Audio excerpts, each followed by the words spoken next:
What's going on, guys? Lindsay from L&J here, and if bugs aren't your thing, I don't know why you clicked on this video, but I'm glad that you did. This information can save your dog's life. This will be a multi-part series as there's so much information that is important and I really don't want to leave anything out. So let's just get into it. As a disclosure, we are not vets. The purpose of this video is to increase your knowledge of things that can affect you and your dog. If you have concerns about your dog's health, we recommend you go to your vet. So I spend a lot of time educating my clients about the importance of prevention, and this is a difficult conversation. I find that people often feel ashamed and embarrassed when these talks happen. So I just wanted to be clear before we get started that there's no judgment here and fleas happen. They can travel long distances without being detected and they breed rapidly. They can jump 8 inches at a time. They could easily jump onto you and get taken right into your house. It happens. This is the reality of owning pets, and this is why it's so important to keep them on preventatives and to stay protected. Did you know, according to the CDC, the United States alone has more than 300 types of fleas, and there are more than 2,500 types worldwide. Thankfully, only a small amount of fleas are actually harmful to people and rarely use humans as hosts. They often bite out of hunger and curiosity, and because they feed on blood, once they break through the surface of the skin, they can just pass pathogens to other animals. It makes them sick. In the 1300s, this was the cause of the bubonic plague. Millions of people died to a disease that can be spread by fleas. Hospitals in the United States are still seeing cases of the plague today. There is no vaccine for the bubonic plague, yet it killed 4 times more people than our most recent pandemic. This flea-borne disease killed the combined population of Texas and California, and it has only become treatable.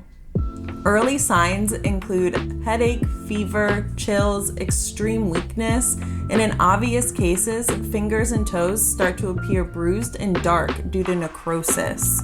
Lymph nodes are used to filter out disease from your body. When you get sick, your lymph nodes may swell as they're working to fight off infections. They are found in the neck, armpit, chest, belly, and groin. The nature of the plague caused the lymph nodes to swell beyond their limit with blood and pus. If they didn't pop on their own, doctors would pop them thinking that they would be cured. We now know that that's not how it works, but just like most things, we've thankfully evolved. Less catastrophic, but still not good, fleas are the cause of tapeworm infestations, and this is something that can also be transferred to people, and children are even more at risk of this because of the amount of time they spend on the floor. Most people will have no idea they're infected with tapeworm, even though they can be up to 28 inches in length as an adult. If you notice little pieces of rice in your dog's stool or around their anus, it probably isn't rice. It's probably tapeworm fragment, which is a sign your dog needs to be dewormed. While this is mostly a dog channel, I do think it's important to mention cat scratch fever because it is also transmitted by fleas. 40% of cats carry the bacteria that causes cat scratch fever, and most don't even show symptoms. When they do show symptoms, they present as infections in the mouth, eyes, and even as a UTI. Being bit, scratched, or allowing a cat to lick at a wound are common ways to transfer this bacteria. It is important to remember if something like that happens to you because cat scratch fever doesn't show up until days after being infected. And the symptoms include fever, headache, fatigue, poor appetite, and swollen lymph nodes that may fill with pus. Most adults with healthy immune systems won't have a problem with healing on their own. But in some cases, cat scratch fever can become extremely dangerous and you may need medical attention. If an infestation is left untreated, dogs can also become anemic, especially if they are puppies or small dogs. Anemia is when the red blood cell count is reduced. This causes lethargy, weight loss, and more severe side effects. Knowing your dog's mouth is important because a big sign of anemia shows up in the gums. Dogs begin to lose color in their gums, becoming pale pink or whitish when they become anemic.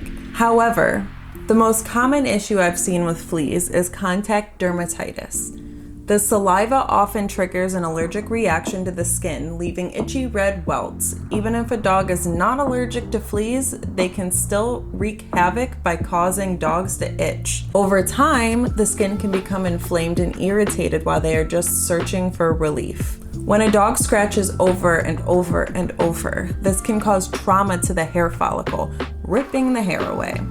Over time, this damage can cause long-term bald spots, which as a groomer really sucks to see, because noticing the sign of fleas in regular dog grooming appointments can prevent so much unnecessary discomfort for your pet. Being informed is the best thing you can do for yourself and for your pet. Let me know in the comments if you think we could have another pandemic caused by fleas, or something similar. Lymph nodes filled with pus? No thank you. Stay tuned for part 2 to learn how to check your pet and protect your home. Be the person your dog thinks that you are. Be kind, and I'll see you guys soon. Thanks.